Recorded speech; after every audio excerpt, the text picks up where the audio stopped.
Hello student, আসসালামু আলাইকুম। সবাইকে স্বাগতম জানাচ্ছি মার্চ টু ফিউচারের পক্ষ থেকে।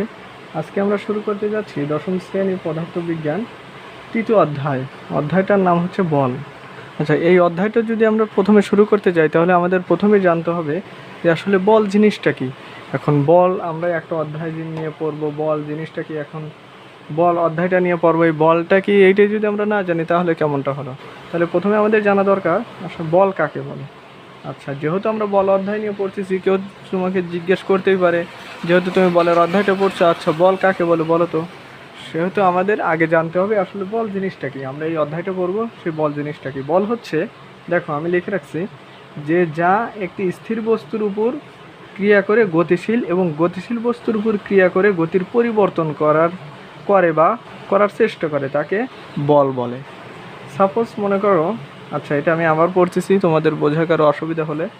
আচ্ছা, যা স্থির বস্তুর উপর ক্রিয়া করে গতিশীল এবং গতিশীল বস্তুর উপর ক্রিয়া করে গতির পরিবর্তন করে বা করার চেষ্টা করে তাকে বল বলে। সাপোজ ধরো আমার কাছে একটা পাথর আছে, এই যে একটা পাথর।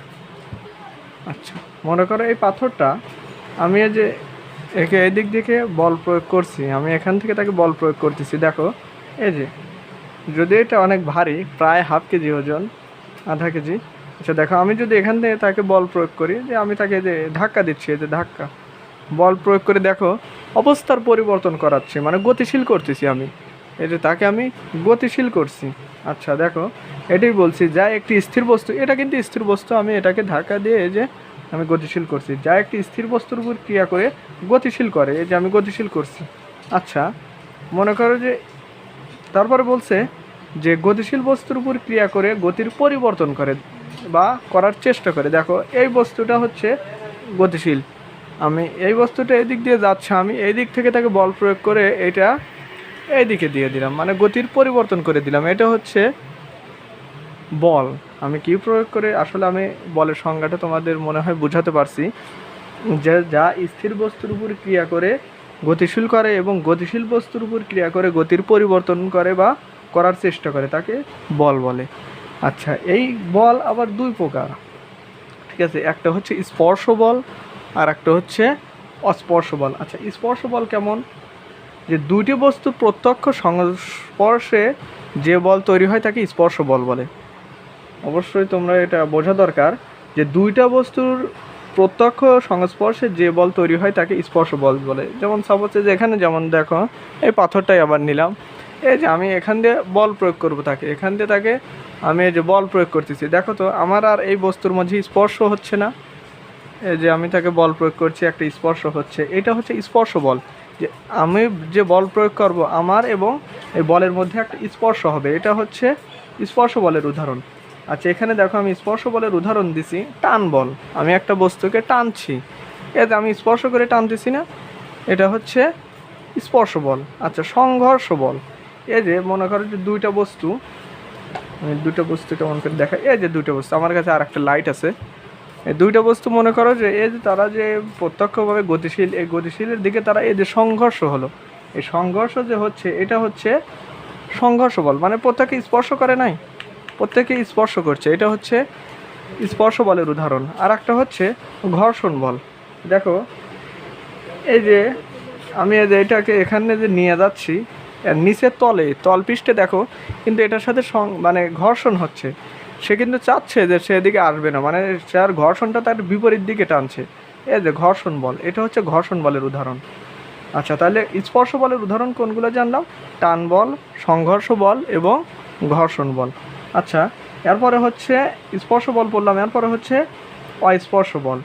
আচ্ছা, দুটি বস্তুর প্রত্যক্ষ সংস্পর্শ ছাড়াই যে বল তৈরি হয় তাকে অস্পর্শ বল বলে। আশা করি বুঝতে পারছো, দুটি বস্তুর প্রত্যক্ষ সংস্পর্শ ছাড়াই যে বল তৈরি হয় তাকে অস্পর্শ বল বলে।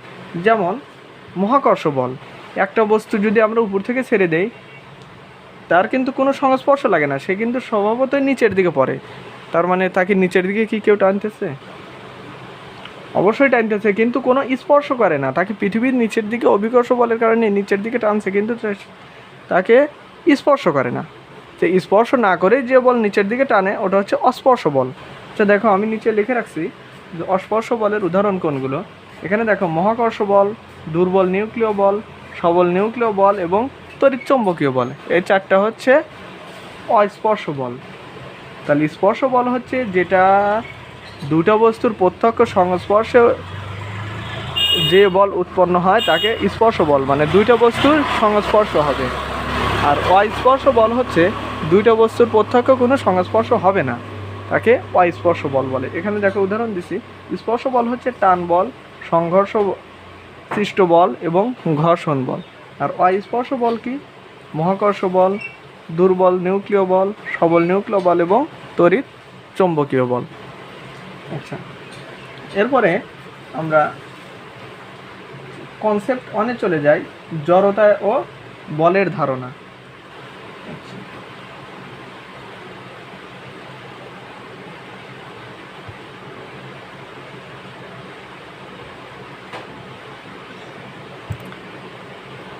এখানে দেখো জড়তা,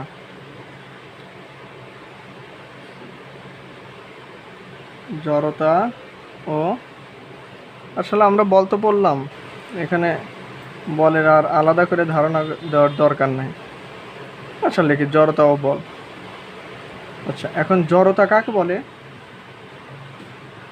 জড়তা হচ্ছে বল প্রয়োগ না করা পর্যন্ত, আমরা সংজ্ঞাটা ভালো করে লিখে নিই, তার মধ্যে তোমাদেরকে বুঝাবো। আচ্ছা দেখো, বল প্রয়োগ না করা পর্যন্ত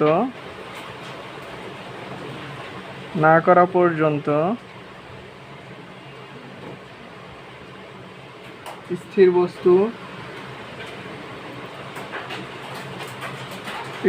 বস্তু